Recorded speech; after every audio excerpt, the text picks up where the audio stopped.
Welcome to mid day news. నేను లక్ష్మి. ముందుగా headlines చూద్దాం.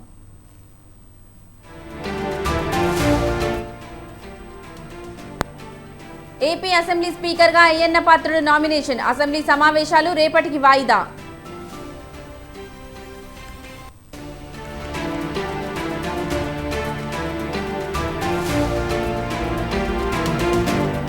కొనసాగుతున్న సింగరేణి బొగ్గు గనుల వేలం. కొత్త గనులు కేటాయించాలన్న కిషన్ రెడ్డి.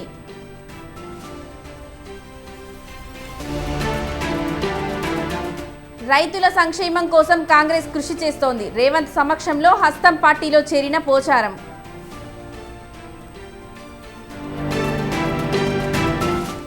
లిక్కర్ స్కామ్ కేసులో కవితకు దక్కని ఊరట. జ్యుడిషియల్ కస్టడీ జూలై 5 వరకు పొడిగింపు.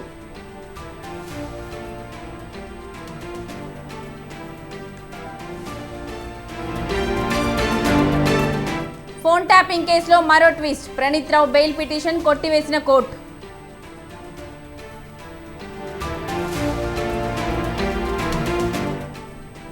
ఢిల్లీలో అతిశి నిరవధిక నిరాహార దీక్ష. నీటి సమస్యను వెంటనే పరిష్కరించాలన్న మంత్రి.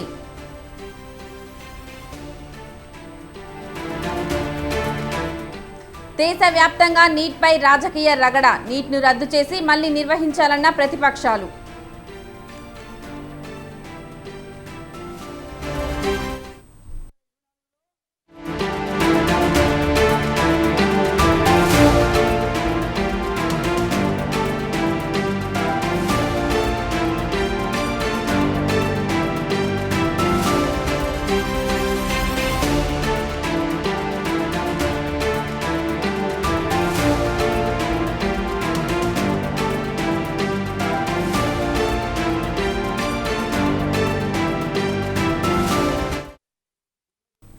ఢిల్లీ నీటి సమస్యను వెంటనే పరిష్కరించాలని డిమాండ్ చేస్తూ ఆప్ నేత ఢిల్లీ మంత్రి నిరవధిక నిరాహార దీక్ష చేపట్టారు. రోజు హర్యానా నుంచి ఢిల్లీకి 100 మిలియన్ గ్యాలన్ల నీటిని సరఫరా చేయాలని డిమాండ్ చేశారు.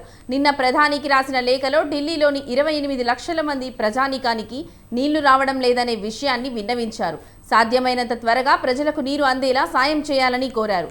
జలాలకు సంబంధించిన సింహభాగం వాటాను హర్యానా విడుదల చేయకపోవడంతో ఢిల్లీ నీటి సంక్షోభంలో పడిందన్నారు. ఢిల్లీ ప్రజలు తీవ్రమైన ఎండతో పాటు నీటి కొరతను కూడా ఎదుర్కొంటున్నారని వాపోయారు. నిరాహార దీక్ష కార్యక్రమానికి ఢిల్లీ సీఎం కేజ్రీవాల్ భార్య సునీతా కేజ్రీవాల్, ఆప్ ఎంపీ సంజయ్ సింగ్ హాజరై మద్దతు ప్రకటించారు.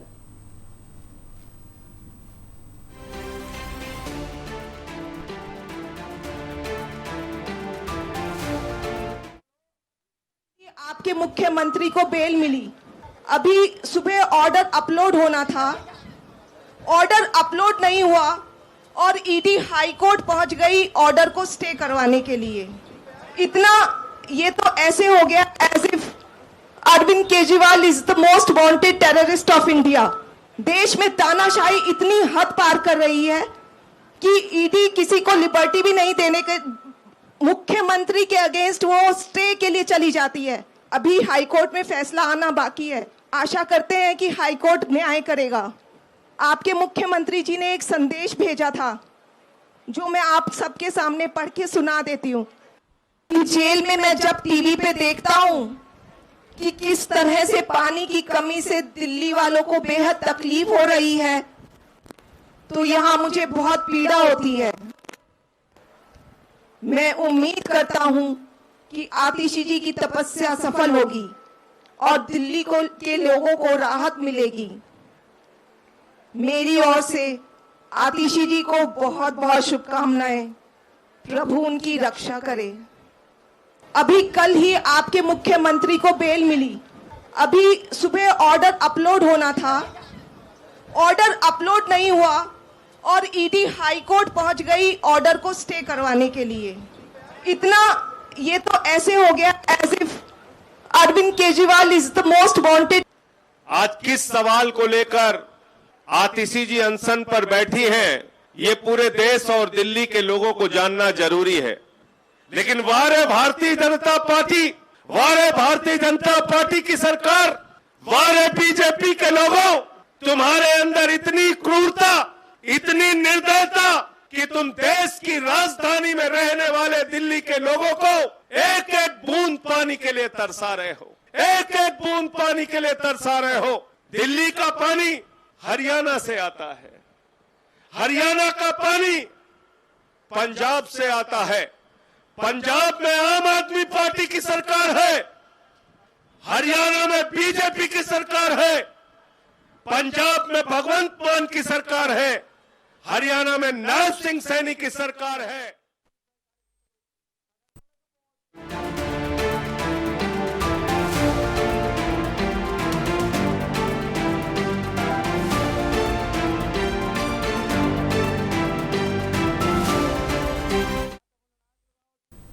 ఢిల్లీ లిక్కర్ స్కామ్ కేసులో ఎమ్మెల్సీ కవితకు ఊరట దక్కలేదు. కవిత జ్యుడిషియల్ కస్టడీ జూలై 5 వరకు పొడిగించింది.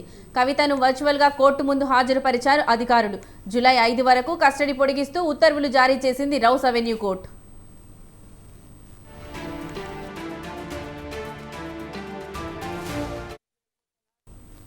మార్చి 15వ తేదీన అరెస్ట్ అయిన కవిత ప్రస్తుతం తీహార్ జైల్లో ఉన్నారు. ఆమె జ్యుడిషియల్ రిమాండ్ ఇవాటితో ముగియనుండడంతో మరోసారి పొడిగిస్తూ రౌస్ అవెన్యూ కోర్టు న్యాయమూర్తి తీర్పు చెప్పారు. దీంతో కల్వకుంట్ల కవిత జూలై 5 వరకు తీహార్ జైల్లోనే ఉండాల్సి ఉంటుంది. మద్యం లిక్కర్ పాలసీలో కవిత ప్రమేయం ఉందని, ఆమెకు బెయిల్ ఇవ్వొద్దంటూ ఈడీ తరపున న్యాయవాదులు వాదించారు.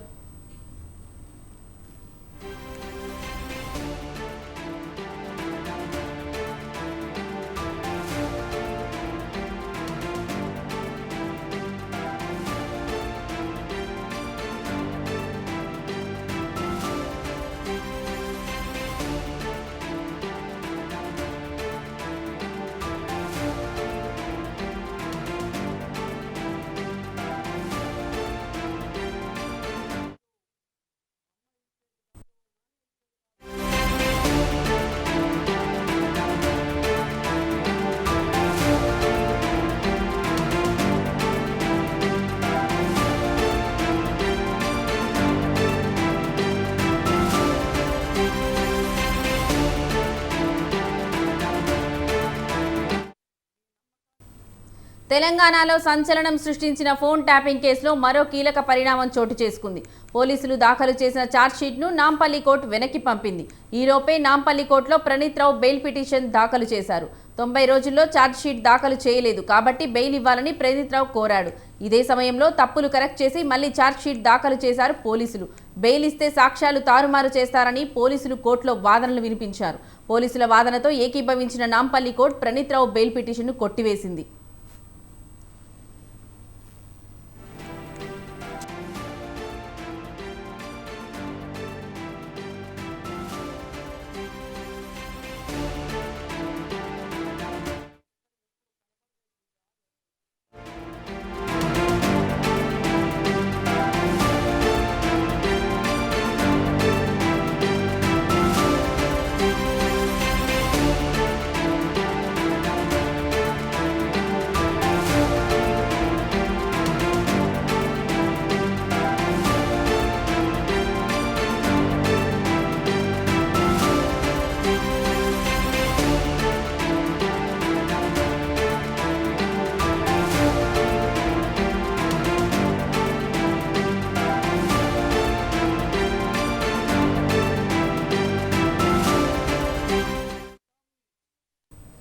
కాంగ్రెస్ సీనియర్ నేత జానారెడ్డితో బీఆర్ఎస్ ఎమ్మెల్యే లక్ష్మారెడ్డి భేటీ అయ్యారు. జానారెడ్డి పుట్టినరోజు సందర్భంగా శుభాకాంక్షలు తెలిపారు. కాంగ్రెస్ ఆపరేషన్ ఆకర్ష్ నేపథ్యంలో ఇవాళ మాజీ స్పీకర్ పోచారం కాంగ్రెస్లో చేరారు. ఈ నేపథ్యంలో జానారెడ్డిని లక్ష్మారెడ్డి కలవడం ప్రాధాన్యత సంతరించుకుంది. లక్ష్మారెడ్డి కూడా హస్తం కండువా కప్పుకుంటారనే ప్రచారం జరుగుతోంది.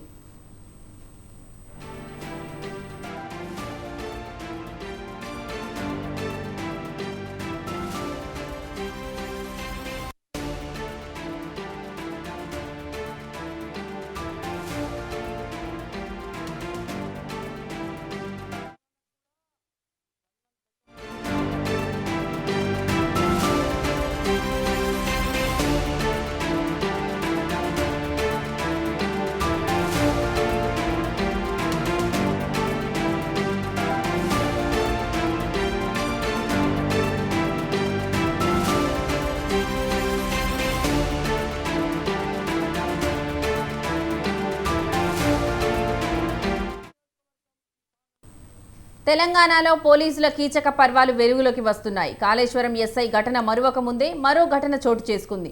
ఓ పోలీసు ఉన్నతాధికారి లైంగిక వేధింపులకు పాల్పడినట్టు బాధితురాలు ఫిర్యాదు చేసింది. ఆయన హైదరాబాద్లోని ఓ పోలీస్ స్టేషన్లో సీఐగా పనిచేస్తున్నాడు. తనకు న్యాయం చేయాలని కోరుతూ బాధిత మహిళ వనస్థలిపురం ఏసీపీని ఆశ్రయించింది.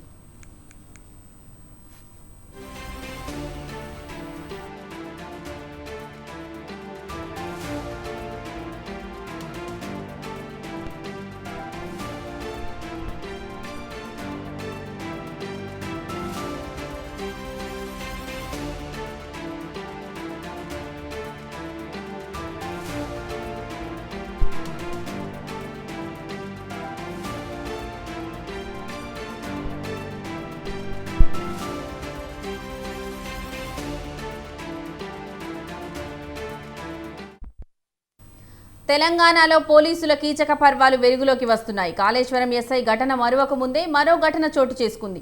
ఓ పోలీసు ఉన్నతాధికారి లైంగిక వేధింపులకు పాల్పడినట్టు బాధితురాలు ఫిర్యాదు చేసింది. ఆయన హైదరాబాద్లోని ఓ పోలీస్ స్టేషన్లో సీఐగా పనిచేస్తున్నాడు. తనకు న్యాయం చేయాలని కోరుతూ బాధిత మహిళ వనస్థలిపురం ఏసీపీని ఆశ్రయించింది.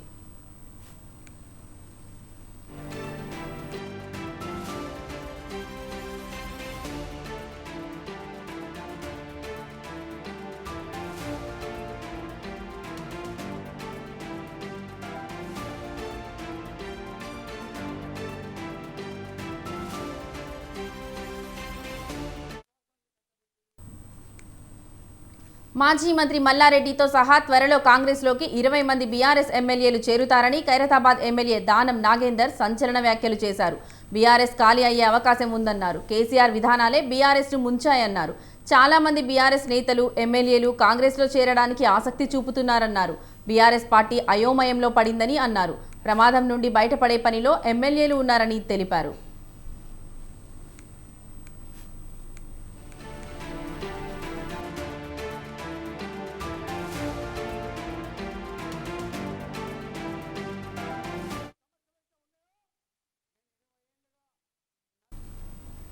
సింగరేణిలో జరుగుతున్న అక్రమాలపై సీబీఐ విచారణ కోరే దమ్ముందా అని కాంగ్రెస్కు సవాల్ విసిరారు కేంద్ర హోంశాఖ సహాయ మంత్రి బండి సంజయ్. ఈ సందర్భంగా హస్తం బీఆర్ఎస్లపై విమర్శలు గుప్పించారు సంజయ్. సీబీఐ విచారణ జరిపితే గత ప్రభుత్వ నిర్వాహకాలతో పాటు సింగరేణి దుస్థితికి కారకులెవరో తేలిపోతుందన్నారు. సింగరేణి భారతీయ జనతా పార్టీ ప్రైవేటీకరణ చేస్తుంది, ప్రైవేట్ పరం చేస్తుందని చెప్పి ఒక తప్పుడు వాతావరణం తయారు చేసే ప్రయత్నిస్తున్నారు. కార్మికుల లోపల ప్రజల లోపల ఒక అయోమయం సృష్టించే ప్రయత్నం చేస్తారు. రామగుండము పర్యటన సందర్భంగా నరేంద్ర మోడీ గారు పూర్తి స్పష్టం చేశారు. ఒక ప్రధానమంత్రి హోదాలో నరేంద్ర మోడీ గారు రామగుండంకు వచ్చి సింగరేణిని ప్రైవేట్ పరం చేయడము కేంద్ర ప్రభుత్వం ద్వారా సాధ్యం కాదు. రెండు ప్రభుత్వాలు కలిస్తేనే అనుకుంటేనే ఇది సాధ్యమైంది. కేంద్ర ప్రభుత్వానికి 49% వాటా ఉంది. అధిక వాటా రాష్ట్ర ప్రభుత్వం ఉన్నప్పుడు కేంద్ర ప్రభుత్వం ఏ విధంగా ప్రైవేటీకరణ చేస్తుంది? సింగరేణిలో జరిగిన అక్రమాల విషయంలో మాట్లాడడం జరిగింది. గతంలో కేసీఆర్ ప్రభుత్వం చేసినటువంటి అవినీతి మీద సీబీఐ విచారణ కోరండి. కాంగ్రెస్ పార్టీ బీఆర్ఎస్ పార్టీ శిక్షణ పొందింది. మేము స్పష్టం చేస్తున్నాం, సింగరేణిని ప్రైవేటీకరణ చేయడం కేంద్ర ప్రభుత్వంతో సాధ్యం కాదు. ఇవాళ సింగరేణిని ఏపీ శాసనసభ స్పీకర్గా అయ్యన్న పాత్రుడు నామినేషన్ దాఖలు చేశారు. అయ్యన్న పాత్రుడు తరపున కూటమి నేతలు నామినేషన్ వేశారు. నామినేషన్ కార్యక్రమంలో పాల్గొన్న డిప్యూటీ సీఎం పవన్ కళ్యాణ్, మంత్రులు నారా లోకేష్, అచ్చెన్నాయుడు, పయ్యావుల కేశవ్ పాల్గొన్నారు. రేపు స్పీకర్, డిప్యూటీ స్పీకర్ను సభ్యులు ఎన్నుకోనున్నారు.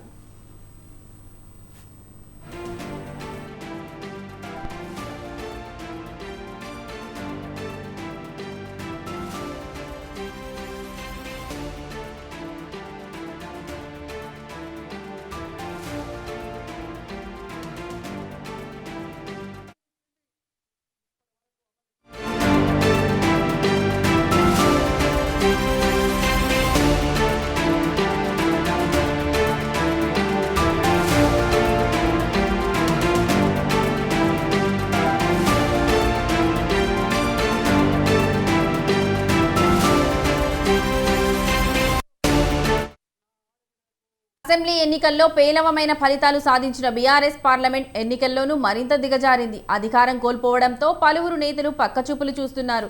ఇప్పటికే పలువురు ఎమ్మెల్యేలు పార్టీని వీడగా తాజాగా పోచారం శ్రీనివాసరెడ్డి కాంగ్రెస్ గూటికి చేరారు. పోచారం చేరికతో కాంగ్రెస్లో చేరిన ఎమ్మెల్యేల సంఖ్య 4కు చేరింది. బీఆర్ఎస్ ఎమ్మెల్యేలపై కాంగ్రెస్ ఫోకస్ పెంచింది. బీఆర్ఎస్ శాసనసభ పక్షాన్ని కాంగ్రెస్ ఎల్పీలో విలీనం చేసుకునే దిశగా అడుగులు వేస్తోంది. దాదాపు త్వరలో 20 మందికి పైగా ఎమ్మెల్యేలను చేర్చుకునే విధంగా పావులు కదుపుతోంది. గతంలో కాంగ్రెస్ పార్టీ నుండి గెలిచి బీఆర్ఎస్ పార్టీలో చేరిన ఎమ్మెల్యేలు సిట్టింగులుగా ఉండడంతో వారంతా కాంగ్రెస్ పార్టీలో చేరుతారనే టాక్ వినిపిస్తోంది. మరోవైపు శాసన మండలిలో బీఆర్ఎస్ ఎమ్మెల్సీలను కాంగ్రెస్ పార్టీలో చేర్చుకునే దిశగా కాంగ్రెస్ అడుగులు వేస్తోంది.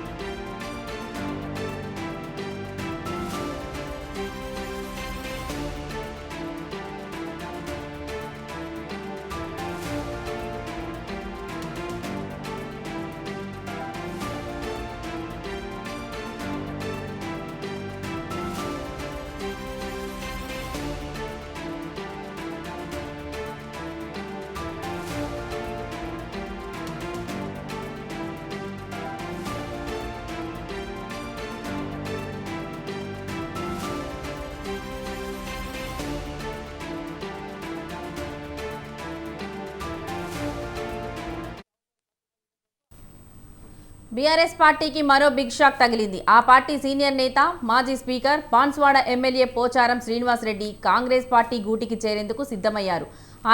ఆయన కుమారుడు కాంగ్రెస్ కండువా కప్పుకోనున్నట్లు తెలుస్తోంది. ఈ నేపథ్యంలో పోచారం ఇంటికి సీఎం రేవంత్ రెడ్డి, మంత్రి పొంగులేటి శ్రీనివాసరెడ్డి వెళ్లారు.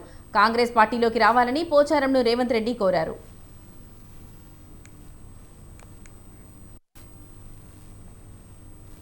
పోచారం శ్రీనివాసరెడ్డి సుదీర్ఘకాలం టీడీపీలో పనిచేశారు. తెలంగాణ ఉద్యమంకి పీక్ స్టేజ్కు వెళ్లిన సమయంలో టీడీపీ ఎమ్మెల్యేగా ఉన్న పోచారం ఆ పార్టీని వీడి బీఆర్ఎస్ పార్టీలో చేరారు. తెలంగాణ ప్రత్యేక రాష్ట్రం ఏర్పాటు తరువాత తొలిసారి ఏర్పడిన కేసీఆర్ ప్రభుత్వంలో వ్యవసాయ మంత్రిగా పోచారం పనిచేశారు.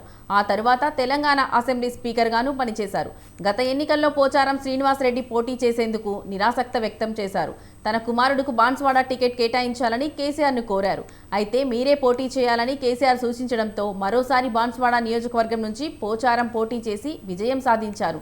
ఈ ఎన్నికల్లో బీఆర్ఎస్ అధికారాన్ని కోల్పోవడంతో పలువురు బీఆర్ఎస్ నేతలు, ఎమ్మెల్యేలు కాంగ్రెస్ పార్టీలో చేరుతున్నారు. వారిలో పోచారం కూడా ఒకరు కాబోతున్నట్లు తెలుస్తోంది.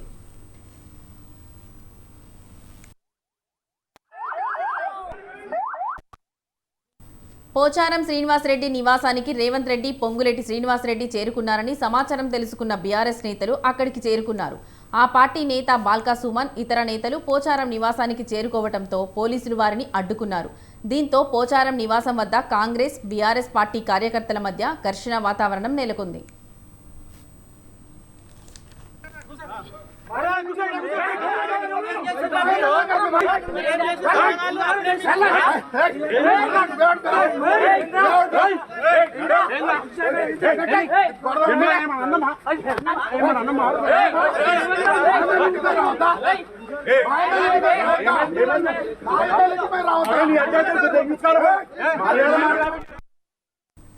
కాగా తెలంగాణ పునర్నిర్మాణంలో భాగంగా పోచారం శ్రీనివాసరెడ్డిని కలిశామని సీఎం రేవంత్ రెడ్డి అన్నారు. తెలంగాణ రైతుల సంక్షేమం కోసం పోచారం కాంగ్రెస్లో చేరారని తెలిపారు.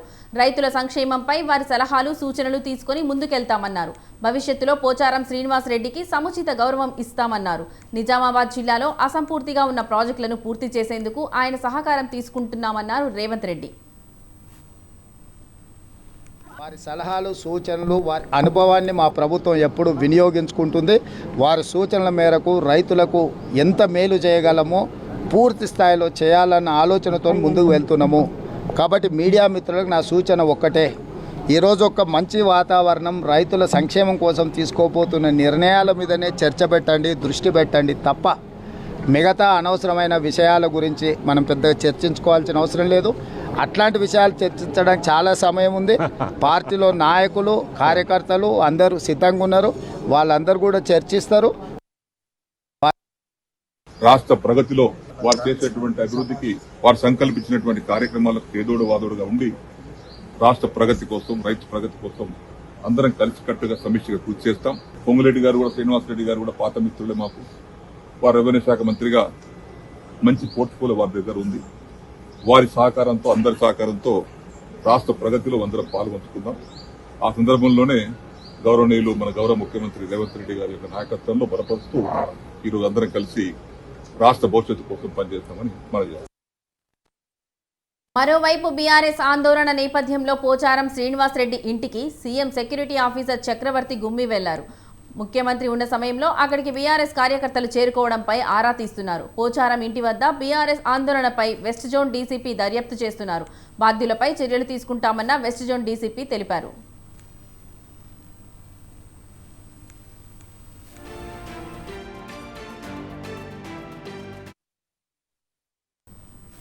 విద్యుత్ ఉత్పత్తిలో బొగ్గు చాలా అవసరమన్నారు కేంద్ర బొగ్గు గనుల శాఖ మంత్రి కిషన్ రెడ్డి. బొగ్గు లేకుండా విద్యుత్ ఉత్పత్తి లేదన్నారు. హైదరాబాద్లో బొగ్గు గనుల వేలం కార్యక్రమాన్ని ఆయన ప్రారంభించారు. ప్రధాని మోదీ 2020లో బొగ్గు వేలం ప్రారంభించారని గుర్తు చేశారు. కొత్త పాలసీ రావడం ద్వారా అవసరమైన విద్యుత్ ఉత్పత్తి సాధ్యమవుతుందన్నారు. గనుల వేలం ద్వారా కేంద్ర ప్రభుత్వం మాత్రమే కాదు రాష్ట్ర ప్రభుత్వాలు కూడా లబ్ధి పొందుతాయన్నారు. సింగరేణికి రావాల్సిన గనులపై తాను ప్రత్యేక దృష్టి సారిస్తానని హామీ ఇచ్చారు. Honorable Prime Minister Narendra Modi ji launched the first round action of commercial coal mining in 2020. This was a historical step in the history of India's coal mining industry, and it has been a great success. That historic step was rooted in the vision of enhancing domestic production of coal, making countries Atmanirbhar in the coal sector, also address countries' growing energy needs. I am also happy to note that since the launch of commercial coal actions in 2020, the transparent and fair action process has been well received by the all corner of industry and all organizations.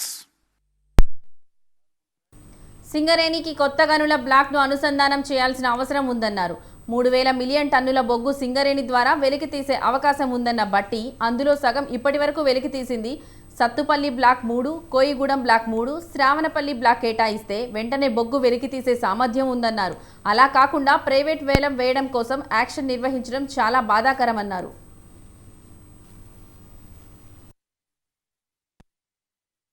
Singareni సంస్థ ఉత్పత్తి చేస్తున్న బొగ్గుతోనే మన రాష్ట్రంలో ఉన్న అన్ని thermal విద్యుత్ కేంద్రాలు, అలాగే మన పక్కన ఉన్న ఇతర రాష్ట్రాల విద్యుత్ కేంద్రాలు కూడా నడుస్తూ ఉన్నాయి. గతం కంటే ఇప్పుడు సింగరేణి సంస్థ మరింత ఎక్కువ బొగ్గును తీసి రాష్ట్ర అభివృద్ధికి, అలాగే దేశ బొగ్గు స్వయం సమృద్ధికి కూడా పాటుపడాల్సిన అవసరం ఎంతైనా ఉందని మేమంతా నమ్ముతూ ఉన్నాం.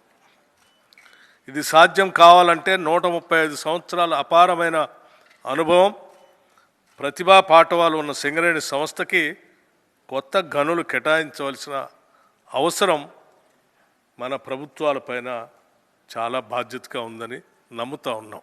ఎంఎండిఆర్ యాక్ట్ సవరణ జరగకంటే ముందు, అంటే 2015కు పూర్వం ఈ ప్రాంతంలోని బొగ్గు నిల్వలపైన సింగరేణి సంస్థకే పూర్తిగా అధికారం ఉండేది. కేంద్ర ప్రభుత్వం, రాష్ట్ర ప్రభుత్వం, సింగరేణి కాలరీస్ కంపెనీ లిమిటెడ్ మధ్య జరిగిన త్రైపాక్షిక ఒప్పందం ప్రకారం బొగ్గు వనరుల అన్వేషణ, కొత్త గనులకు రూపకల్పన, కొత్త గనుల ప్రారంభం అంతా కూడా సింగరేణి ద్వారానే. కేంద్ర ప్రభుత్వంపై కాంగ్రెస్ సీనియర్ నేత తులసిరెడ్డి తీవ్ర విమర్శలు చేశారు. మోదీ ప్రభుత్వమే లీకుల ప్రభుత్వమని విమర్శించారు. పోటీ పరీక్షలను అవినీతికి, లీకులకు, అక్రమాలకు చోటు లేకుండా నిర్వహించలేని చేతకాని ప్రభుత్వమని అన్నారు. 10 ఏళ్లలో దాదాపు 72 సార్లు పరీక్షా పేపర్లు లీక్ అయ్యాయని, ఇప్పటికైనా పరీక్షను రద్దు చేసి మళ్లీ పగడ్బందీగా నిర్వహించాలని డిమాండ్ చేశారు. ఇప్పటికైనా ప్రధాని మౌనం వీడాలని కోరారు. సత్వరమే సమగ్ర విచారణ జరిపి దోషులను కఠినంగా శిక్షించాలని డిమాండ్ చేశారు.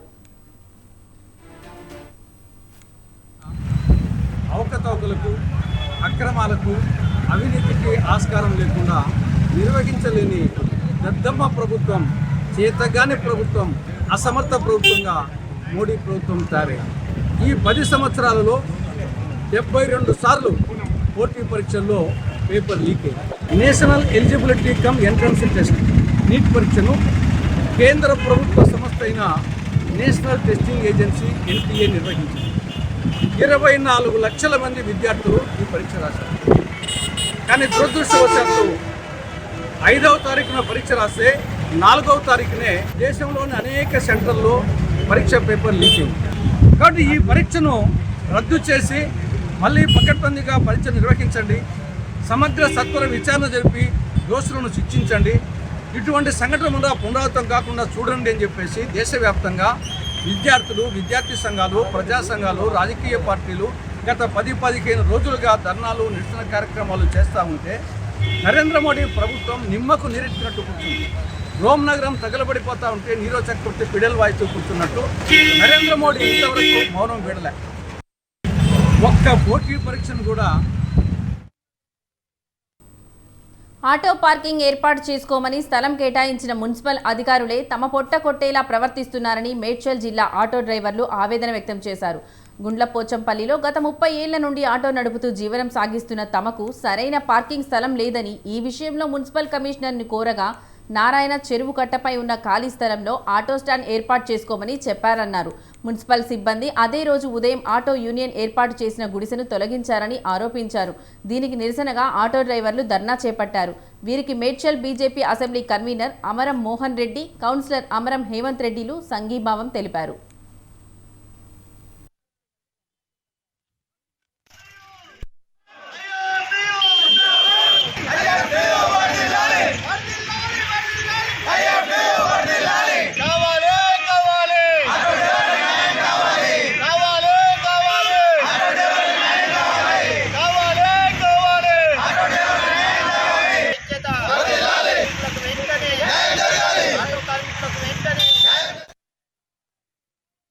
అక్కడ బస్టాండ్లో ఉండేది. మరి బస్టాండ్లో ఇబ్బంది అవుతుందని చెప్పి స్థానిక మున్సిపల్ కమిషనరు వీళ్ళతో చర్చించి మీకు ఇక్కడ పెట్టుకోండి, మీకు ఆటో స్టాండ్ పెట్టుకోండి అని చెప్పేసి ఆయనే స్వయంగా వచ్చి చూపెట్టి మరి పెట్టుకున్న తర్వాత కొందరు రాత్రి కమిషన్ ఏమో పెట్టుకోమని చెప్తున్నారు. కమిషన్ సిబ్బంది ఏమో మరి పొద్దున తీయడం అనేది ఇది సరైన చర్య కాదు. మరి ఆటో స్టాండ్ ఏదైతే న్యాయమైన డిమాండ్ ఏదైతే ఉన్నదో మరి పబ్లిక్ గురించి వాళ్ళు పనిచేస్తూ ఉన్నారు కాబట్టి మరి పబ్లిక్ ఇబ్బంది కాకుండా కమిషనర్ గారు చూపెట్టిన స్థలాన్ని మరి కమిషనర్ గారితో కూడా మాట్లాడడం జరిగింది. ట్రాఫిక్ ఇబ్బంది అవుతుందని కమిషనర్ గారు ఇక్కడ పెట్టుకోమని చెప్పారు. బస్ స్టాప్లో ఉండే ఇంతకుముందు బస్ స్టాప్లోకి వెళ్ళి తీసి ఇక్కడ పెట్టుకోమని చెప్తే పెట్టుకున్నాము. ఇప్పుడు ఇక్కడ నుంచి కూడా తొలగించి మీరు వేరే తానం పెట్టుకున్నప్పుడు వేరే తానం చూపిస్తామని అంటున్నారు. వాళ్ళు మా పరిస్థితి ఏంటి? మాకు న్యాయం కావాలి. మాకు ఆటో స్టాండ్ ఎక్కడ?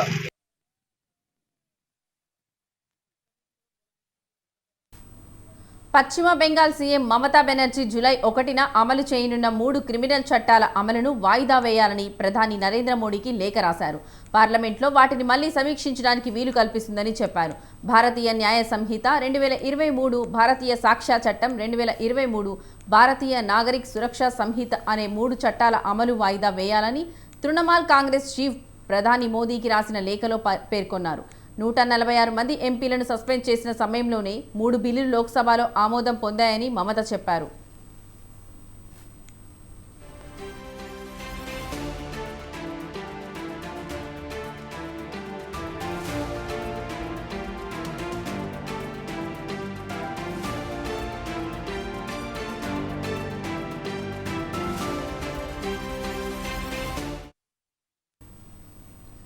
ఇవి బులెటిన్లోని విశేషాలు. చూస్తూనే ఉండండి స్వతంత్ర.